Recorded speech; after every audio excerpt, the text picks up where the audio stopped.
Hello दोस्तों, स्वागत है आपके अपने YouTube channel Target Sales Research में। आज के इस लेक्चर में हम दोस्तों बात करने वाले हैं जून मंथ से जितने भी करेंट अफेयर्स के क्वेश्चन बनने वाले हैं सारे क्वेश्चन को इस लेक्चर में हम डिस्कस करेंगे। और साथ ही दोस्तों इन करेंट अफेयर्स के क्वेश्चन से जो भी एक्स्ट्रा फैक्ट बनेगा उन्हें भी हम देखने वाले हैं। तो शुरुआत करते हैं जून मंथ से करेंट अफेयर की। और दोस्तों मैं आपको बता दूं, यदि आप जून मंथ की करेंट अफेयर की पीडीएफ परचेज करना चाहते हो तो आप हमारे व्हाट्सएप नंबर पर हमसे संपर्क कर सकते हैं और यह व्हाट्सएप नंबर आपको डिस्क्रिप्शन बॉक्स में मिल जाएगा। तो शुरुआत करते हैं पहले क्वेश्चन के साथ। आज का जो पहला क्वेश्चन है कि अग्नि-4 क्या है जिसका हाल ही में भारत द्वारा परीक्षण किया गया है। तो दोस्तों मैं आपको बता दूं, जो अग्नि-4 है यह इंटरमीडिएट रेंज बैलिस्टिक मिसाइल है। याद रखना यह क्या है, तो इंटरमीडिएट रेंज बैलिस्टिक मिसाइल है। तो भारत ने इंटरमीडिएट रेंज की एक बैलिस्टिक मिसाइल अग्नि-4 का सफल परीक्षण किया है। यह परीक्षण दोस्तों उड़ीसा के एपीजे अब्दुल कलाम द्वीप पर किया गया है। मैं आपको बता दूं कि अग्नि-4 एक इंटरमीडिएट रेंज की बैलिस्टिक मिसाइल है जिसका मारक क्षमता लगभग 4000 किलोमीटर है और इसे दोस्तों रक्षा अनुसंधान और विकास संगठन मतलब DRDO ने विकसित किया है। तो यहाँ पे आपको याद रखना है कि अग्नि-4 यह दोस्तों एक इंटरमीडिएट रेंज की बैलिस्टिक मिसाइल है, ये आपको याद रखना। और इसका हाल में भारत द्वारा परीक्षण किया गया है। कहाँ पर, तो उड़ीसा के जो एपीजे अब्दुल कलाम द्वीप है उस पर इसका परीक्षण किया गया है। और अब चलते हैं नेक्स्ट क्वेश्चन की ओर। अगला क्वेश्चन दोस्तों कि भारतीय सेना द्वारा एक्स खान क्वेस्ट 2022 में भाग लिया है, इसको किस देश ने आयोजित किया है। तो दोस्तों मैं आपको बता दूं कि इसे आयोजित किया है मंगोलिया के द्वारा। यहाँ पे करेक्ट आंसर है ऑप्शन 2। तो यह मंगोलिया द्वारा आयोजित एक बहुराष्ट्रीय संयुक्त एक्सरसाइज है। दोस्तों इसकी जो शुरुआत है वह 6 जून 2022 को मंगोलिया में हुई है और इस अभ्यास में 16 देश के सैन्य दल हिस्सा ले रहे हैं। मंगोलिया के राष्ट्रपति उखनागिन खुरेलसुख ने दोस्तों अभ्यास का उद्घाटन किया है। और मैं आपको बता दूं कि लद्दाख स्काउट्स की एक टुकड़ी भारतीय सेना का प्रतिनिधित्व कर रही है।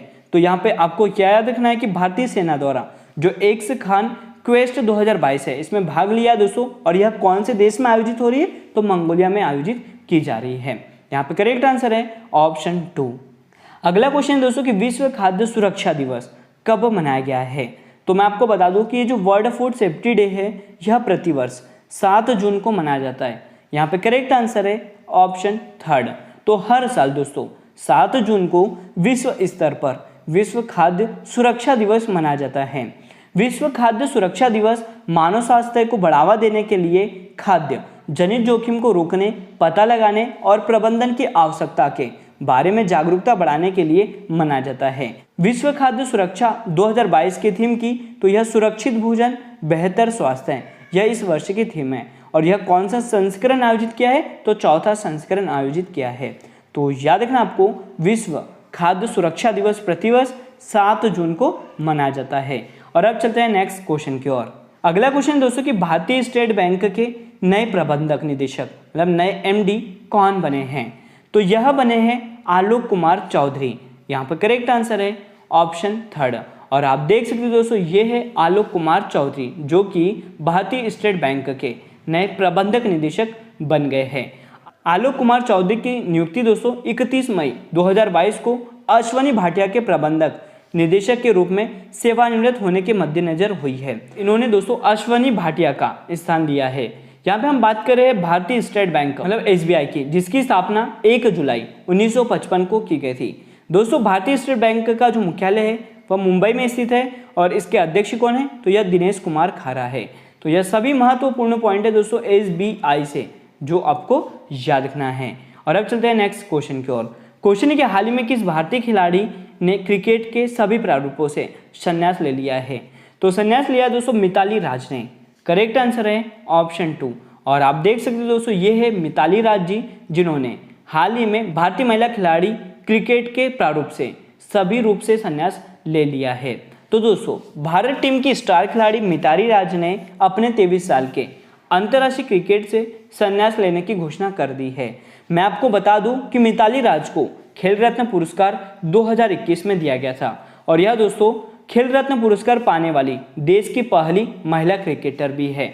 तो यहाँ पे आपको याद रखना कि हाल ही में दोस्तों भारतीय महिला खिलाड़ी जिन्होंने क्रिकेट के सभी प्रारूपों से संन्यास ले लिया है, उनका नाम है मिताली राज।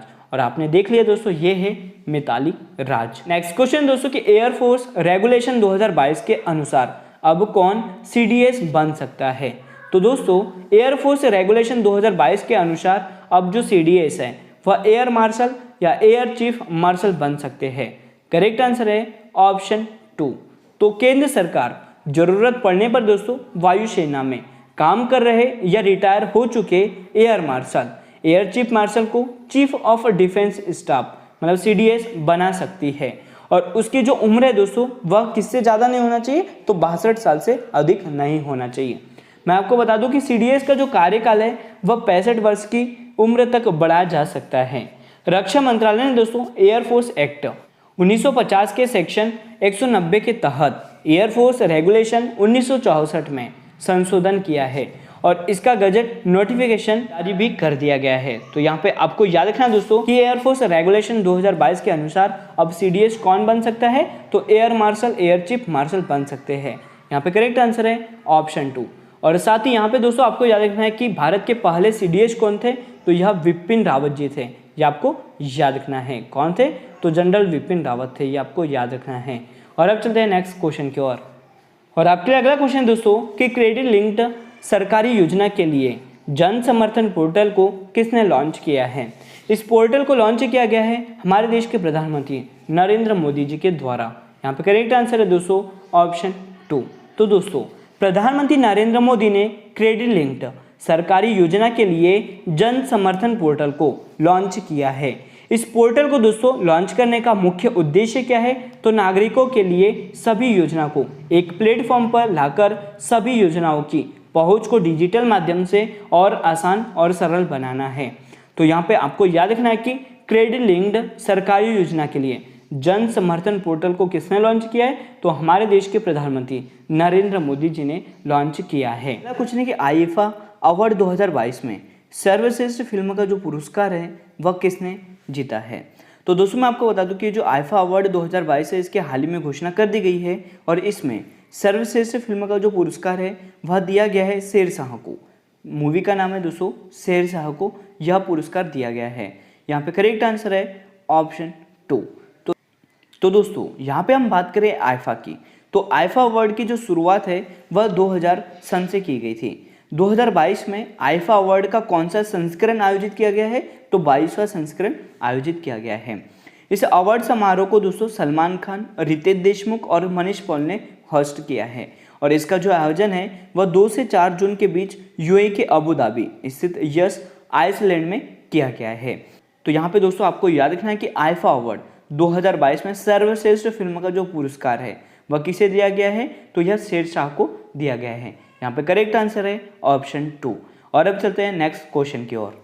अगला क्वेश्चन है कि राष्ट्रपति रामनाथ कोविंद ने संत कबीर अकादमी और अनुसंधान केंद्र का जो उद्घाटन है वह किस राज्य में किया है। इसका उद्घाटन किया दोस्तों उत्तर प्रदेश राज्य में। यहाँ पे करेक्ट आंसर है ऑप्शन 3। तो रामनाथ कोविंद जी ने दोस्तों संत कबीर को श्रद्धांजलि अर्पित की और साथ ही कबीर चौरा धाम मगहर उत्तर प्रदेश में संत कबीर अकादमी और अनुसंधान केंद्र और स्वदेश दर्शन योजना का उद्घाटन किया है। तो यहाँ पे आपको याद रखना है दोस्तों कि राष्ट्रपति रामनाथ कोविंद जी ने संत कबीर अकादमी और इसके साथ ही अनुसंधान केंद्र का उद्घाटन किया है। कौन से राज्य में, तो उत्तर प्रदेश राज्य में। यहाँ पे हम दोस्तों बात कर रहे हैं उत्तर प्रदेश राज्य की, जिसके वर्तमान में मुख्यमंत्री योगी आदित्यनाथ जी हैं और यहाँ की गवर्नर आनंदीबेन पटेल है। साथ ही उत्तर प्रदेश की राजधानी भी याद रखना क्या है, तो यह लखनऊ है। यह सभी महत्वपूर्ण पॉइंट है दोस्तों उत्तर प्रदेश राज्य से जो आपको याद रखना है। और अब चलते हैं नेक्स्ट क्वेश्चन की ओर। आपके लिए अगला क्वेश्चन है कि टेनिस टूर्नामेंट फ्रेंच ओपन 2022 में पुरुष एकल का जो खिताब है वह किसने जीता है। दोस्तों इस खिताब को जीत लिया है राफेल नडाल ने। यहाँ पर करेक्ट आंसर है ऑप्शन 2। तो दोस्तों राफेल नडाल ने फाइनल में कास्पर रूड को 6-3, 6-3, 6-0 से मात दी है। मैं आपको बता दूं दोस्तों कि राफेल नडाल ने फाइनल में किसे हराया, तो कास्पर रूड को हराया, ये आपको याद रखना है।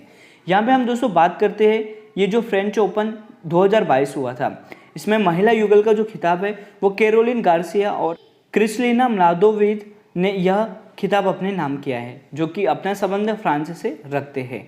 पुरुष युगल का जो खिताब है दोस्तों वो मार्सेला एरोवाला जो कि अल्वासोडोर और जीन जूलियन रोजे जो कि दोस्तों नीदरलैंड की है, इन्होंने पुरुष युगल का खिताब अपने नाम किया है। यहीं पे हम बात करें मिक्स्ड मतलब मिश्र युगल में, तो एना सिबाहारा अमेरिका की है और वेस्ले कुलहॉफ नीदरलैंड के, इन्होंने मिश्रित युगल का खिताब जीता है। मैं आपको बता दूं दोस्तों कि ये जो फ्रेंच ओपन 2022 का आयोजन है यह पेरिस फ्रांस में किया गया था, और यह कौन सा संस्करण आयोजित किया है, तो 126वां संस्करण आयोजित किया है, आपको याद रखना है। तो याद रखना है कि टेनिस टूर्नामेंट फ्रेंच ओपन 2022 में पुरुष एकल का जो खिताब है वह किसने जीत लिया है, तो राफेल नडाल ने। यहाँ पे करेक्ट आंसर है ऑप्शन 2। और अब चलते हैं नेक्स्ट क्वेश्चन की ओर। क्वेश्चन दोस्तों कि पंजाब एंड सिंध बैंक का जो नया प्रमुख है वह किसे नियुक्त किया गया है। तो दोस्तों मैं आपको बता दूं कि ये जो पंजाब एंड सिंध बैंक है इसका नया प्रमुख स्वरूप कुमार साहा को नियुक्त किया है। यहाँ पे करेक्ट आंसर है ऑप्शन 1। तो स्वरूप कुमार साहा दोस्तों पंजाब एंड सिंध बैंक के नए प्रमुख होंगे। स्वरूप कुमार साहा ने दोस्तों पंजाब नेशनल बैंक के कार्यकारी निदेशक के रूप में कार्य भी किया है। मैं आपको बता दूं कि स्वरूप कुमार साहा ने एस कृष्णन की जगह ली है, जो कि 31 मई को सेवानिवृत्त हो गए हैं। दोस्तों पंजाब एंड सिंध बैंक का जो मुख्यालय है वह नई दिल्ली में स्थित है, और इसकी जो स्थापना है वह 24 जून 1908 को की गई थी। तो यह सभी महत्वपूर्ण पॉइंट है पंजाब एंड सिंध बैंक से, जो आपको याद रखना है। करेक्ट आंसर है ऑप्शन 1। स्वरूप कुमार साहा को दोस्तों पंजाब एंड सिंध बैंक का नया प्रमुख नियुक्त किया गया है। अगला क्वेश्चन है कि हर वर्ष पर्यावरण दिवस कब मनाया जाता है। तो प्रतिवर्ष दोस्तों एनवायरमेंट डे 5 जून को मनाया जाता है। यहाँ पे करेक्ट आंसर है ऑप्शन 2। तो दोस्तों पहला विश्व पर्यावरण दिवस 1973 में आयोजित किया गया था, तब से यह हर साल 5 जून को मनाया जाता है। यह दिन हमारे पर्यावरण की रक्षा की आवश्यकता के बारे में जागरूकता बढ़ाने, साथ ही दोस्तों प्रकृति के संरक्षण के लिए लोगों को एकजुट करने के उद्देश्य से मनाया जाता है। बात करें हम इस वर्ष की पर्यावरण दिवस 2022 की थीम की, तो इस वर्ष थीम है दोस्तों ओनली वन अर्थ। याद रखना है इस वर्ष की थीम क्या है, तो यह ओनली वन अर्थ है। साथ ही आपको याद रखना है कि हर वर्ष पर्यावरण दिवस कब मनाया जाता है, तो 5 जून को मनाया जाता है, और इसकी जो शुरुआत है दोस्तों वह 1973 से की गई थी। ये सभी महत्वपूर्ण पॉइंट है इस क्वेश्चन से, जो आपको याद रखना है। और अब चलते हैं नेक्स्ट क्वेश्चन की ओर। क्वेश्चन की चर्चा में रहा पुनीत सागर अभियान किसके द्वारा चलाया गया है। तो दोस्तों यह चलाया गया है नेशनल कैडेट क्रॉप्स मतलब एनसीसी के द्वारा। यहाँ पे करेक्ट आंसर है ऑप्शन 2। तो नेशनल कैडेट कोर ने 30 मई 2022 को पुनीत सागर अभियान की शुरुआत की है। इसका समापन दोस्तों 5 जून को विश्व पर्यावरण दिवस के अवसर पर किया गया है। इसमें 10 राज्य और 4 केंद्र शासित प्रदेशों के लगभग 74,000 कैडेट ने हिस्सा लिया है। और इसका उद्देश्य क्या है, तो झीलों सहित समुद्र तट और अन्य जलीय निकायों में मौजूद प्लास्टिक और कचरे को साफ करना है, साथ ही लोगों को जागरूक करना भी है। तो यहाँ पे आपको याद रखना है कि नेशनल कैडेट क्रॉप्स द्वारा पुनीत सागर अभियान की पहल की गई थी। यहाँ पे करेक्ट आंसर है ऑप्शन 2। और अब चलते हैं नेक्स्ट क्वेश्चन की ओर। क्वेश्चन है कि हाल ही में किसने शिक्षा के लिए श्रेष्ठ योजना की शुरुआत की है। तो यह शुरुआत की है दोस्तों वीरेंद्र कुमार ने। यहाँ पे करेक्ट आंसर है ऑप्शन 3। और आप देख सकते हो दोस्तों ये है केंद्रीय मंत्री वीरेंद्र कुमार, जिन्होंने शिक्षा के लिए श्रेष्ठ योजना की शुरुआत की है।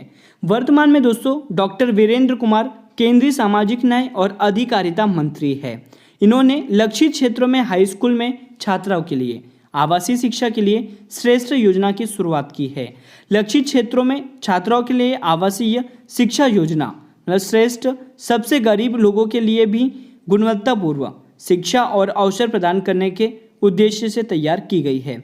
तो यहाँ पे आपको याद रखना है कि श्रेष्ठ योजना शुरुआत की गई है किसके द्वारा, तो केंद्रीय मंत्री वीरेंद्र कुमार जी के द्वारा। यहाँ पे करेक्ट आंसर है ऑप्शन 3। और अब चलते हैं नेक्स्ट क्वेश्चन की ओर। अगला क्वेश्चन दोस्तों कि अंजलाई पोनुसामी जी का जो हाल ही में निधन हो गया है, उनका संबंध किससे है। तो अंजलाई पोनुस्वामी दोस्तों यह एक स्वतंत्रता सेनानी थी। तो यहाँ पे करेक्ट आंसर है ऑप्शन 2। और आप देख सकते हो दोस्तों ये है अंजलाई पोनुस्वामी, जिनका हाल ही में निधन हो गया है। तो स्वतंत्रता सेनानी अंजलाई पोनुसामी, जिन्होंने औपनिवेशिक ब्रिटेन से भारत की स्वतंत्रता के लिए लड़ाई लड़ी थी। दोस्तों 102 वर्ष की आयु में इनका निधन हो गया है और 21 साल की उम्र में अंजलाई भारतीय लोगों से ब्रिटिश उपनिवेशवाद के जुए को हटाने की उम्मीद में भारतीय राष्ट्रीय सेना की महिला रेजिमेंट झांसी की रानी रेजिमेंट में शामिल हो गई थी। तो यहाँ पे याद क्या रखना है आपको कि ये जो अंजलाई पोनुस्वामी है, इनका संबंध किससे है दोस्तों? तो यह एक स्वतंत्र सेनानी थी, इनका हाल ही में निधन हो गया है। और अब चलते हैं नेक्स्ट क्वेश्चन की ओर। आपके लिए अगला क्वेश्चन है कि राजीव गांधी ग्रामीण ओलंपिक किस राज्य में शुरू होंगे? इसकी शुरुआत हो रही है दोस्तों राजस्थान राज्य में। यहाँ पे करेक्ट आंसर है ऑप्शन 3। तो राजस्थान में राजीव गांधी ग्रामीण ओलंपिक 29 अगस्त 2022 से शुरू होंगे। दोस्तों इसमें सभी उम्र के 27 लाख से अधिक खिलाड़ी शामिल भी होंगे। मुख्यमंत्री अशोक गहलोत ने कहा है कि प्रदेश में खिलाड़ियों को फिर से राजीव गांधी खेल रत्न पुरस्कार भी दिए जाएंगे। पंचायत संवर्ग खाली पदों पर दोस्तों भर्ती में ग्रामीण ओलंपिक के विजेताओं को भी प्राथमिकता दी जाएगी। तो यहाँ पे आपको याद रखना है कि राजीव गांधी ग्रामीण ओलंपिक किस राज्य में शुरू होंगे? तो राजस्थान राज्य में। यहाँ पे करेक्ट आंसर है ऑप्शन 3। और अब चलते हैं नेक्स्ट क्वेश्चन की ओर। अगला क्वेश्चन है दोस्तों कि वर्ल्ड ब्लाइंड जूडो में यह पहली बार भारत के लिए मेडल किसने जीता है? तो दोस्तों मैं आपको बता दूं कि वर्ल्ड ब्लाइंड जूडो में पहली बार भारत के लिए जो मेडल है वह कपिल परमार ने जीता है। यहाँ पे करेक्ट आंसर है ऑप्शन 3। और आप देख सकते हो दोस्तों ये है कपिल परमार। तो जूडो प्लेयर कपिल परमार ने कजाकिस्तान में वर्ल्ड जूडो चैंपियनशिप में ब्रॉन्ज मेडल जीता है। दोस्तों वर्ल्ड ब्लाइंड जूडो में यह पहली बार है जब भारत को मेडल मिला है। मैं आपको बता दूं कि उन्होंने तुर्की इंडोनेशिया के खिलाड़ी को हराकर सेमीफाइनल में जापान से हार गए थे, लेकिन उज्बेकिस्तान प्लेयर को दोस्तों हराकर इन्होंने ब्रॉन्ज मेडल जीत लिया है। कपिल परमार का जो संबंध है वह मध्य प्रदेश राज्य से आपको याद रखना है। तो करेक्ट आंसर है कि कपिल परमार ने वर्ल्ड ब्लाइंड जूडो में दोस्तों पहली बार भारत के लिए मेडल जीता है। दोस्तों कि पीएम मोदी ने कहा जगत गुरु श्री संत तुकाराम महाराज शिला मंदिर का उद्घाटन किया है? तो यह उद्घाटन किया दोस्तों पुणे महाराष्ट्र में। करेक्ट आंसर है ऑप्शन 2। तो पीएम नरेंद्र मोदी ने पुणे के पास देहगांव में जगत गुरु श्री संत तुकाराम महाराज शिला मंदिर का उद्घाटन किया है। यह मंदिर दोस्तों 17वीं शताब्दी का है और मैं आपको बता दूं संत तुकाराम एक वारकरी संत और कवि थे। शिला मंदिर उनके निधन के बाद बनाया गया था, लेकिन इसे औपचारिक रूप से मंदिर के रूप में दोस्तों संचालित नहीं किया गया था। तो यहाँ पे आपको याद क्या रखना है कि पीएम मोदी ने हाल ही में दोस्तों पुणे महाराष्ट्र में जगत गुरु श्री संत तुकाराम महाराज शिला मंदिर का उद्घाटन किया है। यहाँ पे करेक्ट आंसर हो गया ऑप्शन 2। नेक्स्ट क्वेश्चन दोस्तों कि ICC player of the month May 2022 का जो पुरस्कार है वह किस महिला खिलाड़ी ने जीता है? तो मैं आपको बता दूं कि यह जो पुरस्कार है वह तूबा हसन जो कि पाकिस्तान की प्लेयर है दोस्तों, इन्होंने जीता है। तो याद रखना है कि ICC player of the month May 2022 का महिला खिलाड़ी का जो खिताब है वह तूबा हसन ने जीता है और यह पाकिस्तान की प्लेयर है। और आप देख सकते हो दोस्तों ये है तूबा हसन। तो दोस्तों महिला वर्ग में पाकिस्तान की स्पिन गेंदबाज तूबा हसन को मई 2022 के लिए आईसीसी महिला प्लेयर ऑफ द मंथ चुना गया है। आईसीसी ने पुरुष वर्ग में श्रीलंका के खिलाड़ी एंजेलो मैथ्यूज को मई 2022 के लिए आईसीसी पुरुष प्लेयर ऑफ द मंथ चुना है। साथ ही दोस्तों यहाँ पे मैं आपको बता दूं कि आईसीसी उन पुरुष या महिलाओं क्रिकेटरों को ICC player of the month चुनता है जिन्होंने किसी विशेष महीने में अंतर्राष्ट्रीय क्रिकेट के सभी प्रारूपों में सर्वश्रेष्ठ प्रदर्शन किया हो। तो यहाँ पे आपको याद रखना है करेक्ट आंसर है ऑप्शन 3 तूबा हसन जो कि पाकिस्तान की महिला खिलाड़ी है। इन्होंने दोस्तों ICC player of the month May 2022 का खिताब अपने नाम कर लिया है। और अब चलते हैं नेक्स्ट क्वेश्चन की ओर। नेक्स्ट क्वेश्चन दोस्तों कि कर्नाटक के नए लोकायुक्त कौन बने हैं? तो दोस्तों ये जो कर्नाटक के नए लोकायुक्त है वह कौन बने हैं? तो यह भीमनगौड़ा एस पाटिल बन गए हैं। करेक्ट आंसर है ऑप्शन 4। तो दोस्तों भीमनगौड़ा संगनगौड़ा पाटिल कर्नाटक के नए लोकायुक्त बने हैं और इन्होंने पी विश्वनाथ सेठी का स्थान लिया है। और अब चलते हैं नेक्स्ट क्वेश्चन की ओर। क्वेश्चन है कि आरती प्रभाकर को किस देश के राष्ट्रपति द्वारा विज्ञान सलाहकार के रूप में नियुक्त किया गया है? तो दोस्तों आरती प्रभाकर जी को अमेरिका के राष्ट्रपति द्वारा विज्ञान सलाहकार के रूप में नियुक्त किया गया है। यहाँ पे करेक्ट आंसर है ऑप्शन 2। तो दोस्तों मैं आपको बता दूं कि आरती प्रभाकर को अमेरिका के राष्ट्रपति जो बाइडेन ने विज्ञान सलाहकार के रूप में नियुक्त किया है। मैं आपको बता दूं यह एरिक लैंडर का स्थान लेने वाले हैं। आरती प्रभाकर यूएसए के राष्ट्रपति के विज्ञान सलाहकार के रूप में सेवा करने वाली पहली महिला और अश्वेत व्यक्ति बन जाएगी।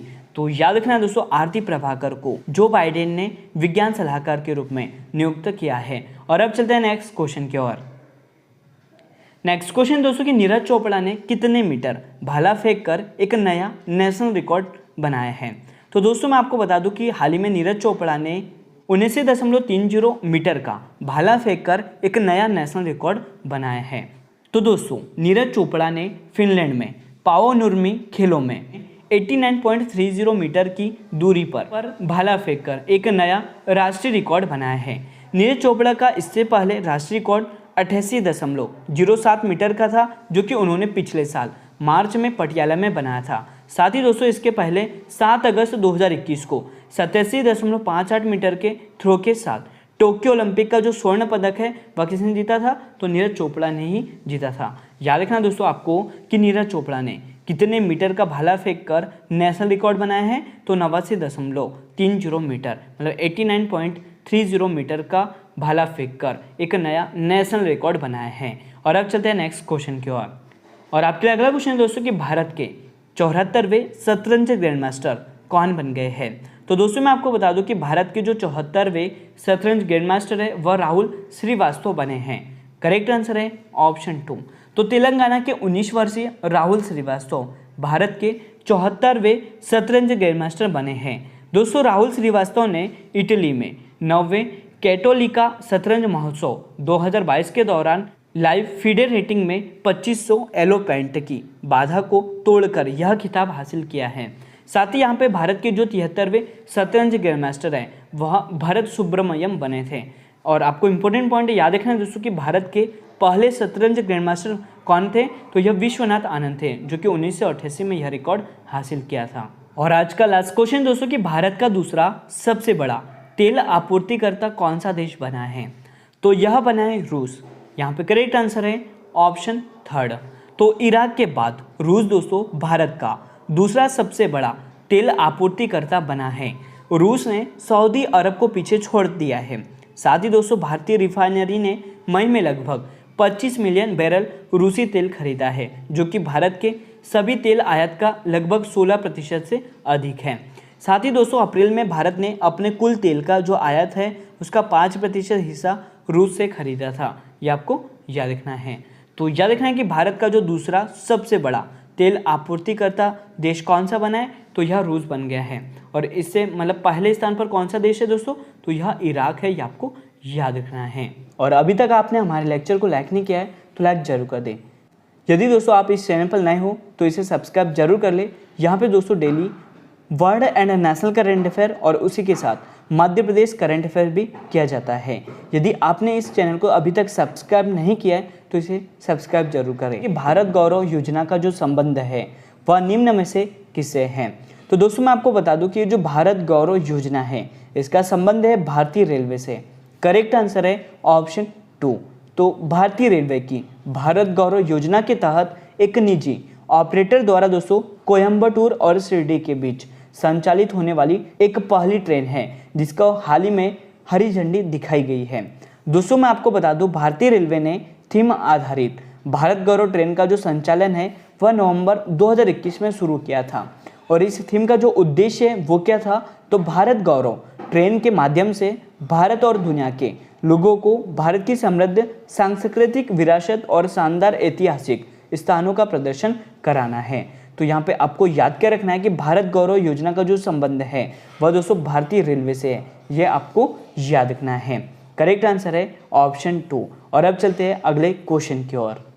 और आपके लिए अगला क्वेश्चन है वैश्विक शांति सूचकांक 2022 में जो भारत है उसकी रैंक क्या रही है। तो दोस्तों ये जो वैश्विक शांति सूचकांक 2022 है इसमें भारत की रैंक 135 रही है। यहाँ पे करेक्ट आंसर है ऑप्शन 3। तो ग्लोबल पीस इंडेक्स 2022 की रिपोर्ट के अनुसार आइसलैंड दोस्तों दुनिया का सबसे शांत देश रहा है। रिपोर्ट में दुनिया के 163 स्वतंत्र देशों और क्षेत्रों की रैंक जारी की गई है। मैं आपको बता दूं, वैश्विक शांति सूचकांक 2022 के अनुसार भारत 163 देशों में 135वें स्थान पर पहुंच गया है। और इस सूचकांक में दोस्तों भारत को शांति के मामले में निम्न वर्ग में रखा गया है।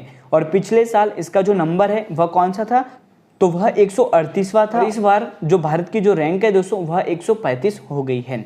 यहाँ पे हम बात करें कि ये जो ग्लोबल पीस इंडेक्स 2022 है, इस सूचकांक में 2022 के जो शीर्ष 3 देश है वो कौन कौन से हैं। पहला स्थान आइसलैंड रखता है, दूसरा स्थान न्यूजीलैंड और तीसरे स्थान पर आयरलैंड है। दोस्तों इसे जारी कौन करता है, तो Institute for Economic and Peace इसे जारी करता है, ये आपको याद रखना है। तो याद रखना है कि वैश्विक शांति सूचकांक 2022 में भारत की जो रैंक है वह क्या है दोस्तों, तो 135 है, ये आपको याद रखना है। और अब चलते हैं नेक्स्ट क्वेश्चन की ओर। और आपके लिए अगला क्वेश्चन दोस्तों कि हाल ही में फीफा अंडर 17 महिला विश्व कप के कार्यक्रम की जो घोषणा है वो कर दी गई है और यह किस देश में आयोजित किया जाएगा।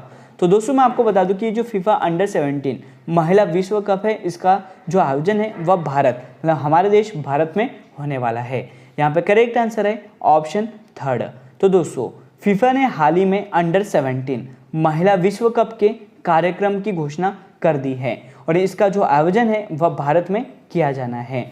फाइनल मैच जो है वह नवी मुंबई DY पाटिल स्टेडियम में 30 अक्टूबर 2022 को खेला जाएगा। तो यहाँ पे आपको याद रखना है कि फीफा अंडर 17 महिला विश्व कप के जो कार्यक्रम है घोषणा की गई है और इसे कहाँ पर आयोजित किया जाएगा, तो भारत में इसे आयोजित किया जाएगा। यहाँ पे करेक्ट आंसर है ऑप्शन 3। और अब चलते हैं अगले क्वेश्चन की ओर। और आपके लिए अगला क्वेश्चन दोस्तों कि ICC elite panel of umpire में शामिल होने वाले एकमात्र भारतीय कौन है, तो यह है दोस्तों नितिन मेनन। करेक्ट आंसर है ऑप्शन 3। एकमात्र भारतीय अंपायर है जिनका नाम है नितिन मेनन, जो कि दोस्तों ICC elite panel of umpire में शामिल हुए हैं। मैं आपको बता दूं दोस्तों, क्रिकेट अंपायर नितिन मेनन ने ICC एलिट पैनल में अपना स्थान को बरकरार रखा है। साथ ही दोस्तों आपको याद रखना है कि नितिन मेनन का जो कार्यकाल है वह 1 साल के लिए बढ़ा दिया गया है। और नितिन मेनन का जो संबंध है वह कौन से राज्य से है, तो भारत के मध्य प्रदेश राज्य से यह अपना संबंध रखते हैं। तो करेक्ट आंसर दोस्तों option 3 Nitin Menon ICC elite panel of umpire में शामिल होने वाले एकमात्र भारतीय है, जहाँ पे दोस्तों इनका जो कार्यकाल है वह 1 साल के लिए बढ़ा दिया गया है, ये आपको याद रखना है। और अब चले नेक्स्ट क्वेश्चन की ओर। क्वेश्चन है कि वस्तु एवं सेवा कर मतलब GST परिषद की जो 47वीं बैठक है यह दोस्तों कहाँ पर आयोजित की जाएगी। इसका आयोजन हो रहा है दोस्तों श्रीनगर में। करेक्ट आंसर है ऑप्शन 3। तो दोस्तों मैं आपको बता दूं कि वस्तु एवं सेवा कर मतलब गुड्स एंड सर्विस टैक्स परिषद की जो 47वीं बैठक है यह जम्मू कश्मीर के श्रीनगर में आयोजित की जाएगी और इस बैठक की जो अध्यक्षता है वह वित्त मंत्री निर्मला सीतारमण जी करेगी। इस बैठक में दोस्तों सभी राज्यों के वित्त मंत्री शामिल होंगे, क्योंकि GST परिषद में केंद्र एवं राज्य के वित्त मंत्री शामिल होते हैं और इस बैठक में मौजूदा GST दरों में संभावित बदलाव पर विचार भी किया जाएगा। तो यहाँ पे आपको याद रखना है दोस्तों कि वस्तु एवं सेवा कर परिषद की जो 47वीं बैठक है इसका आयोजन श्रीनगर जम्मू कश्मीर में किया जा रहा है। करेक्ट आंसर है ऑप्शन 3। और अब चलते हैं नेक्स्ट क्वेश्चन की ओर। और आपके लिए अगला क्वेश्चन दोस्तों कि अंतर्राष्ट्रीय योग दिवस निम्न में से किस दिन मनाया जाता है। तो दोस्तों हर साल 21 जून को अंतर्राष्ट्रीय योग दिवस मनाया जाता है। इस दिवस को मनाने का जो मुख्य उद्देश्य है वो है कि लोगों में योगाभ्यास के प्रति जागरूकता फैलाना है। साथ ही पहला अंतर्राष्ट्रीय योग दिवस 2015 में मनाया गया था, जिसका नेतृत्व किसने किया था दोस्तों, भारत ने किया था। मैं आपको बता दूं वर्ष 2022 की थीम की अगर हम बात करें तो योगा फॉर ह्यूमैनिटी यह इस वर्ष की थीम है, मतलब मानवता के लिए योग यह इस वर्ष की थीम है। तो आपको याद रखना कि हर साल 21 जून को अंतर्राष्ट्रीय योग दिवस मनाया जाता है। करेक्ट आंसर है दोस्तों यहाँ पे ऑप्शन 3 21 जून को याद रखना अंतर्राष्ट्रीय योग दिवस के रूप में मनाया जाता है। कि सोमालिया के नए प्रधानमंत्री कौन बने हैं। तो दोस्तों मैं आपको बता दूं सोमालिया देश के जो नए प्रधानमंत्री है वह हमजा अब्दी बरे बन गए हैं। यहाँ पे करेक्ट आंसर है ऑप्शन 1। तो दोस्तों हमजा अब्दी बरे सोमालिया देश के नए प्रधानमंत्री बने हैं। हमजा अब्दी बरे ने मोहम्मद हुसैन रोबल का स्थान लिया है। मैं आपको बता दूं सोमालिया अफ्रीका महाद्वीप में स्थित है और सोमालिया की जो राजधानी है वह मोगादिशु है। साथ ही दोस्तों सोमालिया की करेंसी की बात करें तो यह सोमाली शिलिंग है और यहाँ के जो वर्तमान में राष्ट्रपति है वह कौन है, तो यह हसन शेख महमूद है। तो यह सभी महत्वपूर्ण पॉइंट है सोमालिया देश से जो आपको याद रखना है। तो सोमालिया के जो नए प्रधानमंत्री है वह हमजा अब्दी बरे बन गए हैं और इन्होंने दोस्तों मोहम्मद हुसैन रोबल का स्थान लिया है। शाहबाज मिट्ठू नामक बायोपिक किस महिला खिलाड़ी पर बन रही है? तो दोस्तों ये जो शाहबाज मिट्ठू नामक बायोपिक है यह बन रही है क्रिकेटर मिताली राज के ऊपर। करेक्ट आंसर है ऑप्शन 1 और आप देख सकते हो दोस्तों ये है मिताली राज। तो दोस्तों फिल्म निर्माता श्रीजीत मुखर्जी ने भारत की पूर्व महिला क्रिकेटर टीम की कप्तान मिताली राज पर तापसी पन्नू स्टारर बायोपिक शाहबाज मिट्ठू का ट्रेलर जारी किया है। मैं आपको बता दूं इस फिल्म को 15 जुलाई को रिलीज किया जाएगा। दोस्तों फिल्म को प्रियन एवन ने लिखा है और मैं आपको बता दूं कि हाल ही में मिताली राज ने क्रिकेट से अपना संन्यास लेने की घोषणा कर दी थी। तो याद रखना दोस्तों आपको कि शाहबाज मिट्ठू नामक जो बायोपिक है वह किस महिला खिलाड़ी की है, तो मिताली राज की है। और अब चलते हैं अगले क्वेश्चन की ओर। और दोस्तों अभी तक आपने हमारे लेक्चर को लाइक नहीं किया है तो लाइक जरूर कर दें, शेयर भी करें। अगर आप इस चैनल पर नए हो दोस्तों इसे सब्सक्राइब भी जरूर कर ले। क्वेश्चन है कि बालिका पंचायत शुरू करने वाला भारत का जो पहला राज्य है वह कौन सा बना है? भारत का जो पहला राज्य है वह गुजरात बना है। यहाँ पर राइट आंसर है ऑप्शन 4। तो बालिका पंचायत का संचालन 11 से 21 आयु वर्ग की बालिकाएं करती है। दोस्तों उद्देश्य क्या है, तो लड़कियों के सामाजिक और राजनीतिक विकास को बढ़ावा देना है। यह बेटी बचाओ बेटी पढ़ाओ अभियान के तहत गुजरात सरकार के महिला एवं बाल विकास कल्याण विभाग की एक पहल है। दोस्तों कच्छ जिले के 4 गांव कोनारिया, मस्का, मोटागुआ और वडसर में करीब 1 साल पहले बालिका पंचायत की पहल की शुरुआत की गई थी। तो यहाँ पे आपको याद रखना है कि बालिका पंचायत शुरू करने वाला जो भारत का पहला राज्य है वो कौन सा है, तो यह गुजरात है।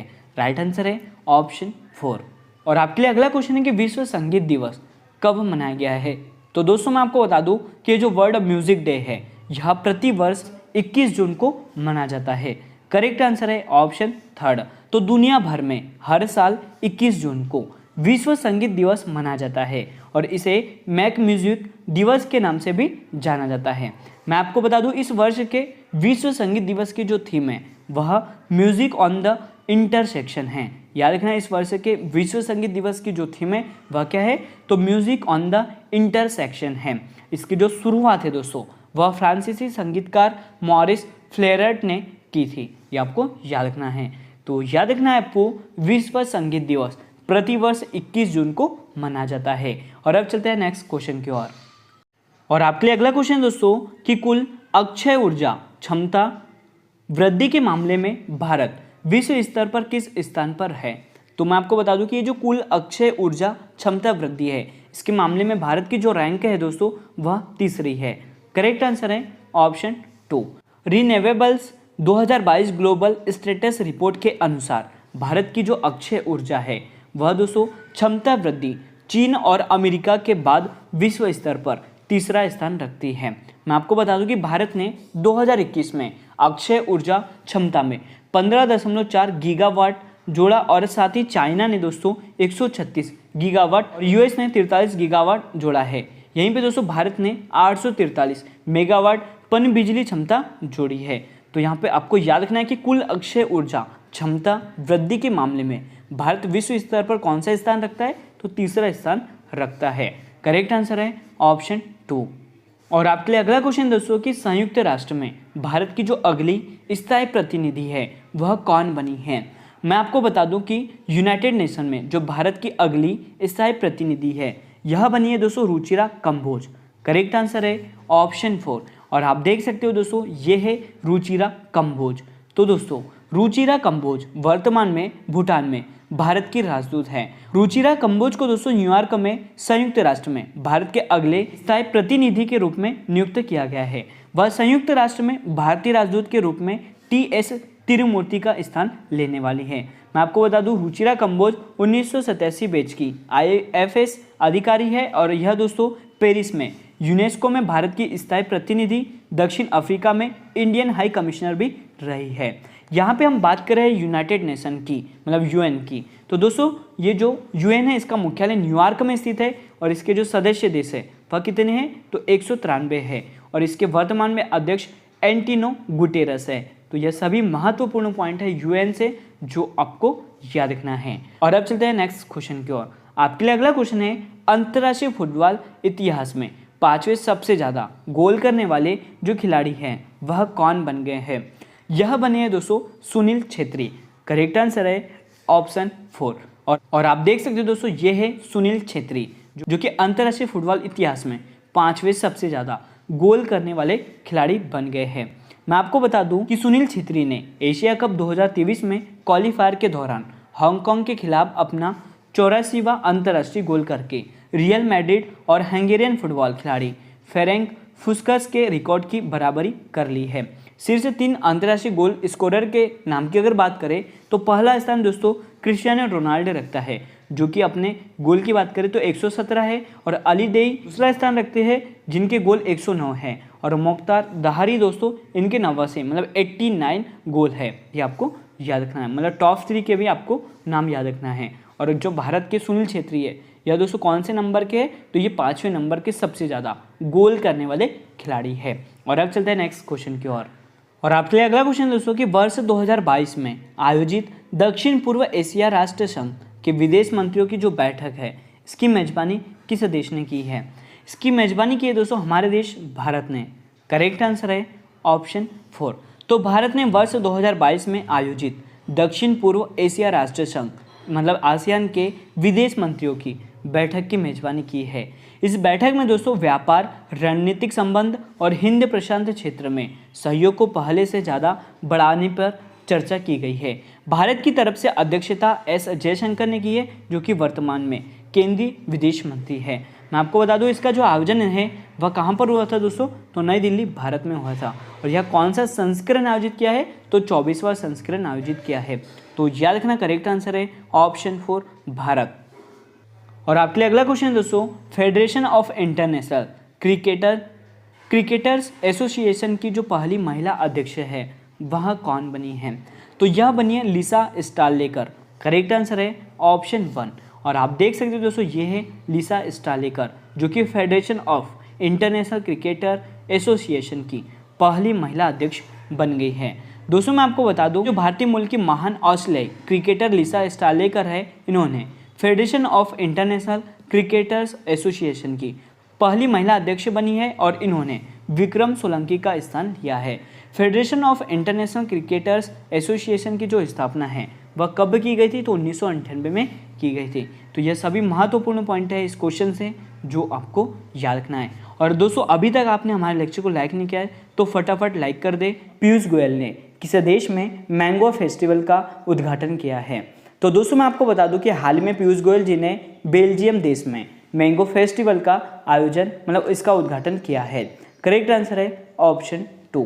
तो भारतीय केंद्रीय वाणिज्य और उद्योग मंत्री पीयूष गोयल ने यूरोपीय लोगों के बीच आम के प्रति जागरूकता बढ़ाने साथ ही यूरोप में भारतीय आमों मार्केट स्थापित करने के लिए मैंगो फेस्टिवल का उद्घाटन किया है। मैं आपको बता दूं भारत शेष विश्व में आमों का एक बड़ा आपूर्ति करता है। साथ ही दोस्तों अधिकांश जो आम यूरोप के बजाय अब मध्य पूर्व में ही समाप्त हो जाते हैं। मैं आपको बता दूं कि आंध्र प्रदेश के जो बंगल पानी है, मतलब यहाँ पे हम दोस्तों बात कर रहे हैं जो भारत में कुछ प्रमुख आम हैं उनकी बात कर रहे हैं, तो आंध्र प्रदेश के बंगनपल्ली, उत्तर प्रदेश के मलिहाबाद दशहरी, उड़ीसा के आम्रपाली, लक्ष्मण भोग और हिमसागर जर्दालू आम, लंगड़ा आम का यहाँ पे प्रदर्शन किया गया है। मतलब भारत की तरफ से इतने आम की यहाँ पे प्रदर्शनी की गई है। तो यहाँ पे आपको याद क्या रखना है कि पीयूष गोयल ने हाल ही में दोस्तों बेल्जियम देश में मैंगो फेस्टिवल का उद्घाटन किया है। और आपके लिए अगला क्वेश्चन है दोस्तों कि किस राज्य की सरकार ने सर्दियों के मौसम में प्रदूषण बढ़ने की आशंका को देखते हुए शहर में ट्रकों और भारी वाहनों के प्रवेश पर प्रतिबंध लगा दिया है, तो यह किया है दोस्तों दिल्ली की सरकार ने। करेक्ट आंसर है ऑप्शन 3। तो दोस्तों दिल्ली सरकार ने सर्दियों के मौसम में प्रदूषण बढ़ने की आशंका को देखते हुए 1 अक्टूबर 2022 से 28 फरवरी 2023 तक शहरों में ट्रकों और भारी वाहन के प्रवेश पर रोक लगा दी गई है। दोस्तों, जिन वाहनों को अनुमति दी जाएगी उनमें सीएनजी वाले व्यावसायिक वाहन, ई ट्रक, आवश्यक सामान वाले ट्रक और पेट्रोलियम उत्पादों वाले टैंकर शामिल है। तो यहाँ पे आपको याद रखना है कि दिल्ली सरकार ने दोस्तों सर्दियों के मौसम में जो प्रदूषण है इसके बढ़ने की आशंका को देखते हुए 1 अक्टूबर 2022 से 28 फरवरी 2023 तक शहर में जितने भी ट्रक और भारी वाहन हैं उनके प्रवेश पर प्रतिबंध लगा दिया है। यहाँ पे हम दोस्तों बात कर रहे हैं दिल्ली की, तो दिल्ली के वर्तमान में मुख्यमंत्री कौन है? तो यह अरविंद केजरीवाल है। साथ ही दोस्तों यहाँ पे आपको याद रखना है कि दिल्ली की जो राजधानी है वो नई दिल्ली है। और आपके लिए अगला क्वेश्चन दोस्तों, अंतर्राष्ट्रीय ओलंपिक दिवस कब मनाया गया है? तो अंतर्राष्ट्रीय ओलंपिक दिवस प्रतिवर्ष 23 जून को मनाया जाता है। करेक्ट आंसर है ऑप्शन थर्ड। तो 1894 में अंतर्राष्ट्रीय ओलंपिक समिति की स्थापना को याद करने के लिए यह दिवस दोस्तों प्रतिवर्ष 23 जून को मनाया जाता है। इसका उद्देश्य क्या है? तो आम लोगों के बीच खेलों को प्रोत्साहित करना है। साथ ही दोस्तों मैं आपको बता दूं कि यह एक गैर लाभकारी स्वतंत्र अंतर्राष्ट्रीय संगठन है। इसका जो मुख्यालय है वह लुसाने स्विट्जरलैंड में स्थित है और इसके वर्तमान में जो प्रेसिडेंट है वह कौन है दोस्तों? तो यह थॉमस बाच है।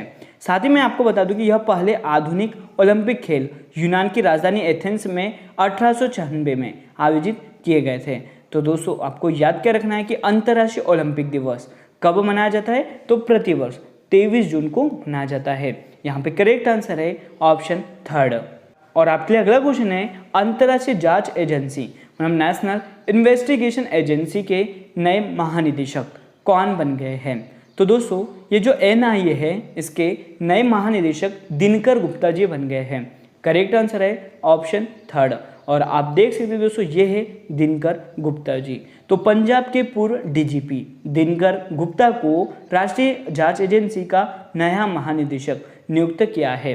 मैं आपको बता दूं सीआरपीएफ के महानिदेशक कुलदीप सिंह को दोस्तों वाईसी मोदी की सेवानिवृत्ति के बाद मई 2021 में एनआईए का अतिरिक्त प्रभार दिया गया था। दिनकर गुप्ता 31 मार्च 2024 या अगले आदेश तक इस पद पर रहेंगे। मैं आपको बता दूं कि एनआईए भारत की एक प्राथमिक आतंकवाद विरोधी टास्क फोर्स है जिसकी स्थापना 31 दिसंबर 2008 को की गई थी। साथ ही दोस्तों इसका जो मुख्यालय वो याद रखना नई दिल्ली में स्थित है। तो याद रखना आपको राष्ट्रीय जांच एजेंसी मतलब एनआईए के नए महानिदेशक कौन बन गए हैं? तो यह दिनकर गुप्ता बन गए हैं। और आप देख सकते हो दोस्तों ये है दिनकर गुप्ता जी। और अब चलते हैं अगले क्वेश्चन की ओर। आपके लिए अगला क्वेश्चन है कि किस महिला क्रिकेटर ने क्रिकेट के सभी प्रारूपों से संन्यास ले लिया है?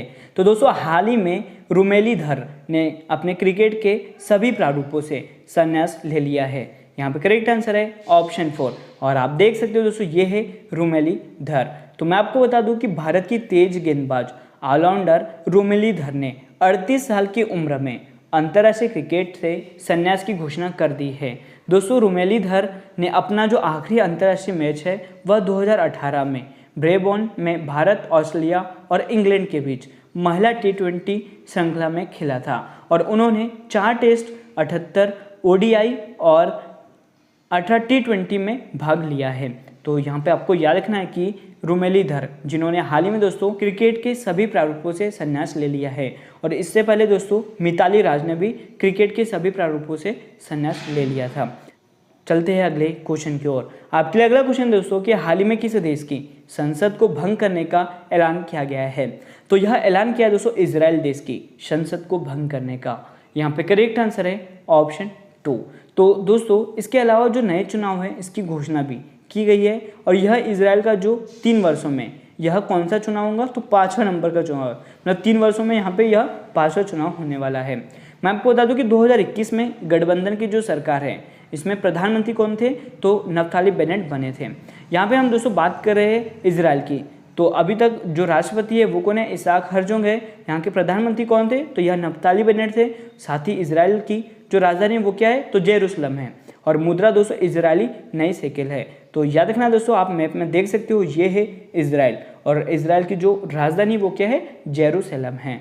और अब चलते हैं अगले क्वेश्चन की ओर। क्वेश्चन दोस्तों आपके लिए कि वाणिज्य भवन का उद्घाटन कहाँ किया गया है? ऑप्शन 2 नई दिल्ली। दोस्तों आप देख सकते हो ये है वाणिज्य भवन। तो दोस्तों वाणिज्य भवन नामक वाणिज्य और उद्योग मंत्रालय के नए परिसर का जो उद्घाटन है वो हमारे देश के प्रधानमंत्री नरेंद्र मोदी जी ने वाणिज्य भवन को स्मार्ट बिल्डिंग के रूप में डिजाइन किया गया है, जो कि इंडिया गेट के पास इसे बनाया गया है। दोस्तों मैं आपको बता दूं कि इसके भारत के फॉरेन ट्रेड के संबंध में सभी जानकारी प्राप्त करने के लिए हितधारकों मतलब जो स्टेक होल्डर्स है इनके लिए वन स्टॉप प्लेटफॉर्म के रूप में इसे विकसित किया गया है। कि ये जो वाणिज्य भवन है इसका उद्घाटन कहाँ पर किया गया है, तो नई दिल्ली में। करेक्ट आंसर है ऑप्शन 2। और किसने किया, तो दोस्तों हमारे देश के प्रधानमंत्री नरेंद्र मोदी जी ने। इंटेलिजेंस ब्यूरो का जो नया प्रमुख है वह किसे नियुक्त किया है। दोस्तों ये जो इंटेलिजेंस ब्यूरो है इसका हाल ही में केंद्र सरकार ने जो नया प्रमुख है वह तपन कुमार डेका को नियुक्त किया है। यहाँ पे करेक्ट आंसर है ऑप्शन 3। और आप देख सकते हो यह है तपन कुमार डेका। तो केंद्रीय कैबिनेट की नियुक्ति समिति ने तपन कुमार डेका को इंटेलिजेंस ब्यूरो के नए महानिदेशक के रूप में नियुक्त करने को मंजूरी दे दी है। साथ ही दोस्तों मैं आपको बता दूं कि जो तपन कुमार डेका है यह हिमाचल प्रदेश कैडर के 1988 बैच के IPS अधिकारी है और यह अरविंद कुमार की जगह लेने वाले हैं, जिनका कार्यकाल 30 जून को समाप्त हो रहा है। और तपन कुमार डेका अगले 2 साल तक इस पद पर रहेंगे, ये आपको याद रखना है। याद रखना है आपको कि इंटेलिजेंस ब्यूरो का जो प्रमुख है वह किसे नियुक्त किया है, तपन कुमार डेका को। यहाँ पे करेक्ट आंसर है ऑप्शन 3। और दोस्तों मैं आपको बता दूं मतलब कल 28 जून से आपकी Madhya Pradesh daily current affairs की क्लास वह शुरू होने जा रही है। तो आपके लिए दोस्तों कल से डेली लेक्चर मिलेगा मध्य प्रदेश करंट अफेयर्स का। नेक्स्ट क्वेश्चन है दोस्तों कि रणजी ट्रॉफी 2021-22 का जो खिताब है वह पहली बार किस टीम ने जीता है। इसे जीता है पहली बार मध्य प्रदेश राज्य की टीम ने। करेक्ट आंसर है ऑप्शन 3। तो दोस्तों मैं आपको बता दूं कि रणजी ट्रॉफी 2021-22 का जो खिताब है वह किस टीम ने जीता है, तो मध्य प्रदेश की टीम ने जीता है। भारत के सबसे बड़े domestic cricket tournament Ranji trophy को नया चैंपियन मध्य प्रदेश के रूप में मिला है।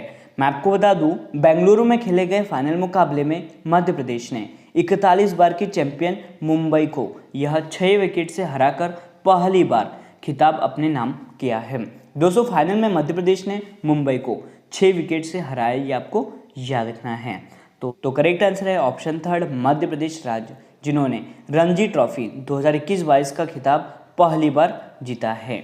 साथ ही दोस्तों यहाँ पे हम बात कर लेते हैं रणजी ट्रॉफी विजेताओं की जो सूची है। मतलब 2018-19 में किसने जीता था, तो विदर्भ ने जीता था। 2019-20 का जो खिताब है वो सौराष्ट्र ने जीता था। और 2020-21 का जो आयोजन है दोस्तों वह नहीं हो पाया था। और 2021-22 का जो आयोजन है वह हुआ है, जिसमें मध्य प्रदेश विजेता टीम रही है। और मध्य प्रदेश ने दोस्तों मुंबई को हराया, ये आपको याद रखना है। और अब चलते हैं अगले क्वेश्चन की ओर। आपके लिए अगला क्वेश्चन है कि इकोनॉमिस्ट इंटेलिजेंस यूनिट द्वारा जारी वैश्विक लिवेलेबिलिटी सूचकांक 2022 में दुनिया के सबसे अधिक रहने योग्य शहरों की सूची में कौन सा शहर शीर्ष स्थान पर रहा है। तो इसमें शीर्ष पर रहने वाला जो शहर है दोस्तों वो कौन सा है, तो यह वियना ऑस्ट्रिया है। करेक्ट आंसर है ऑप्शन 2। तो दोस्तों इस सूची में भारत समेत दक्षिण एशियाई देशों का जो प्रदर्शन है वह बहुत ही निराशाजनक रहा है। कुल 140 शहरों की सूची में भारत की जो राजधानी दिल्ली है यह 112वें स्थान पर और मुंबई शहर 117वें स्थान पर रहा है।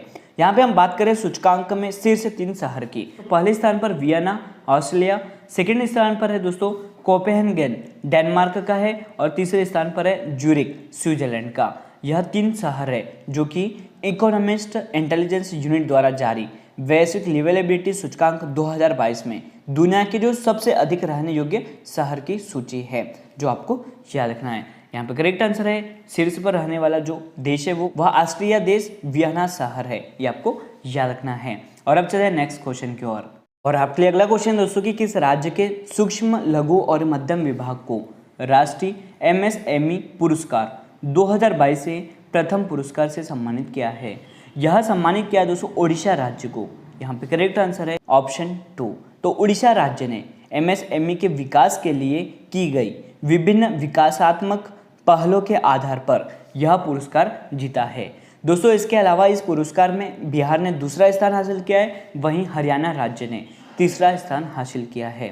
तो यहाँ पे आपको याद रखना है कि उड़ीसा राज्य के सूक्ष्म लघु और मध्यम विभाग को राष्ट्रीय MSME पुरस्कार 2022 में प्रथम पुरस्कार प्राप्त हुआ है? करेक्ट आंसर है ऑप्शन 2। यहाँ पे हम दोस्तों बात कर रहे हैं उड़ीसा राज्य की, जिसके वर्तमान में मुख्यमंत्री नवीन पटनायक जी है। और उड़ीसा की राजधानी क्या है? तो यह भुवनेश्वर है, ये आपको याद रखना है। और अब चलते हैं नेक्स्ट क्वेश्चन की ओर। आपके लिए अगला क्वेश्चन दोस्तों कि हाल ही में जारी की गई फीफा विश्व रैंकिंग में शीर्ष पर कौन सी फुटबॉल टीम रही है? तो दोस्तों ये जो हाल ही में जारी किया गया है फीफा विश्व रैंकिंग में, इसमें शीर्ष पर रहने वाली जो टीम है वह ब्राजील है। करेक्ट आंसर है ऑप्शन 2। तो फीफा विश्व रैंकिंग में भारतीय फुटबॉल टीम 2 स्थान की छलांग लगाकर दोस्तों 104वें स्थान पर पहुंच गई है। उसे दोस्तों न्यूजीलैंड के ठीक नीचे रखा गया है। हालांकि दोस्तों मैं आपको बता दूं कि ये जो एशियन फुटबॉल कॉन्फेडरेशन है, इसके सदस्य में जो भारत की रैंक है वह 19वीं है। और फीफा विश्व रैंकिंग में ब्राज़ील दोस्तों पहले स्थान पर रहा है, यह आपको पता होना चाहिए। साथ ही भारत की जो रैंक है वह 104 है और ब्राज़ील फर्स्ट स्थान पर रहा है। और अब चलते हैं दोस्तों अगले क्वेश्चन की ओर। और आपके लिए अगला क्वेश्चन दोस्तों कि दिल्ली एम्स के डायरेक्टर रणदीप गुलेरिया का जो कार्यकाल है वह कितने समय के लिए बढ़ा दिया गया है? तो दोस्तों दिल्ली एम्स के जो डायरेक्टर रणदीप गुलेरिया है, इनका कार्यकाल 3 माह के लिए बढ़ा दिया गया है। और आप देख सकते हैं दोस्तों ये है डायरेक्टर रणदीप गुलेरिया। तो दिल्ली एम्स के डायरेक्टर रणदीप गुलेरिया का जो कार्यकाल है वह 3 महीने अथवा नए डायरेक्टर की जो नियुक्ति है उसके होने तक के लिए बढ़ा दिया गया है।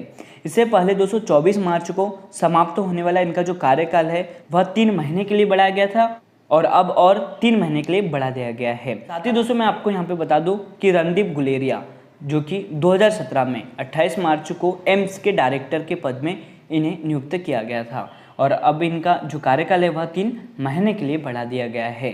यहाँ पे करेक्ट आंसर है ऑप्शन 1 कि केंद्रीय प्रत्यक्ष कर बोर्ड CBDT का जो अध्यक्ष है वह किसे नियुक्त किया गया है? तो मैं आपको बता दूं केंद्रीय प्रत्यक्ष कर बोर्ड का जो अध्यक्ष है वह नितिन गुप्ता को नियुक्त किया है। करेक्ट आंसर है यहाँ पे ऑप्शन 3।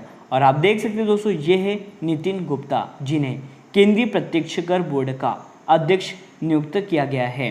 तो दोस्तों केंद्र सरकार ने भारतीय राजस्व सेवा मतलब IRS अधिकारी नितिन गुप्ता को केंद्रीय प्रत्यक्ष कर बोर्ड CBDT का अध्यक्ष नियुक्त किया गया है। मैं आपको बता दूं नितिन गुप्ता ने संगीता सिंह का स्थान लिया है।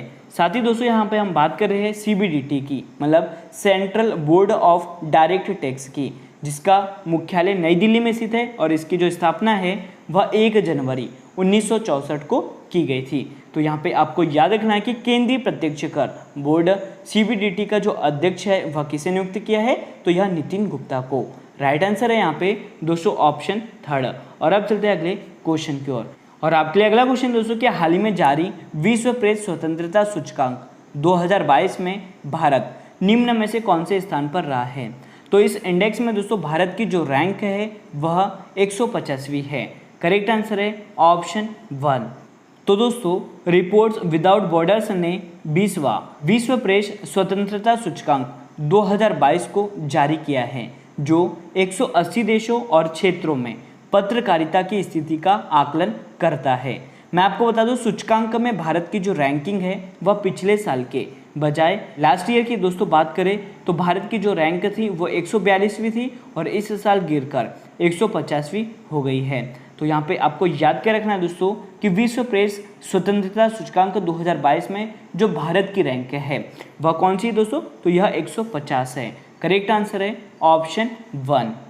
और आपके लिए अगला क्वेश्चन दोस्तों कि हाल ही में बाजरा पर राष्ट्रीय सम्मेलन का जो उद्घाटन है वह किसने किया है? तो मैं आपको बता दूं बाजरा पर जो राष्ट्रीय सम्मेलन का उद्घाटन है वह प्रहलाद सिंह पटेल ने किया है। करेक्ट आंसर है यहाँ पे दोस्तों ऑप्शन 2। तो दोस्तों minister of state for food processing industry of India Prahlad Singh Patel ने बाजरा पर राष्ट्रीय सम्मेलन का उद्घाटन किया है। इसका जो आयोजन है वह उद्योग निकाय एसोचैम द्वारा नई दिल्ली में the future super food for India विषय पर किया गया है। प्रमुख बाजरा उत्पाद राज्यों में हरियाणा, उत्तर प्रदेश, छत्तीसगढ़, गुजरात, राजस्थान, मध्य प्रदेश, महाराष्ट्र, आंध्र प्रदेश और कर्नाटक आदि है। तो दोस्तों आपको प्रमुख बाजरा उत्पादक राज्य के नाम भी याद रखना है कौन कौन से? हरियाणा, उत्तर प्रदेश, छत्तीसगढ़, गुजरात, राजस्थान, मध्य प्रदेश, महाराष्ट्र, आंध्र प्रदेश और कर्नाटक यह प्रमुख बाजरा के उत्पादक राज्य है। तो याद रखना है कि बाजरा पर जो राष्ट्रीय सम्मेलन का उद्घाटन है वह किसने किया है, तो प्रहलाद सिंह पटेल ने। राइट आंसर है यहाँ पे दोस्तों ऑप्शन 2। और अब चलते हैं अगले क्वेश्चन की ओर। और आपके लिए अगला क्वेश्चन है दोस्तों कि हाल ही में किसे भारतीय ओलंपिक संघ का कार्यवाहक अध्यक्ष नियुक्त किया गया है। तो दोस्तों मैं आपको बता दूं कि अनिल खन्ना को हाल ही में भारतीय ओलंपिक संघ का कार्यवाहक अध्यक्ष नियुक्त किया गया है। तो भारतीय ओलंपिक संघ का जो कार्यवाहक अध्यक्ष है वह कौन बन गए हैं दोस्तों, तो अनिल खन्ना बन गए हैं। दोस्तों यहाँ पे हम बात करें कि जो भारतीय ओलंपिक संघ है इसकी स्थापना वर्ष 1927 में की गई थी और इसका मुख्यालय नई दिल्ली में स्थित है। भारतीय ओलंपिक संघ भारत की एक राष्ट्रीय ओलंपिक समिति है। साथ ही इसका जो कार्य है दोस्तों वह ओलंपिक खेलों, एशियाई खेलों व अंतर्राष्ट्रीय बहुखेल प्रतियोगिता में भारत का प्रतिनिधित्व करने वाले एथलीट का चयन करना और साथ ही भारतीय दल का प्रबंधन करना है।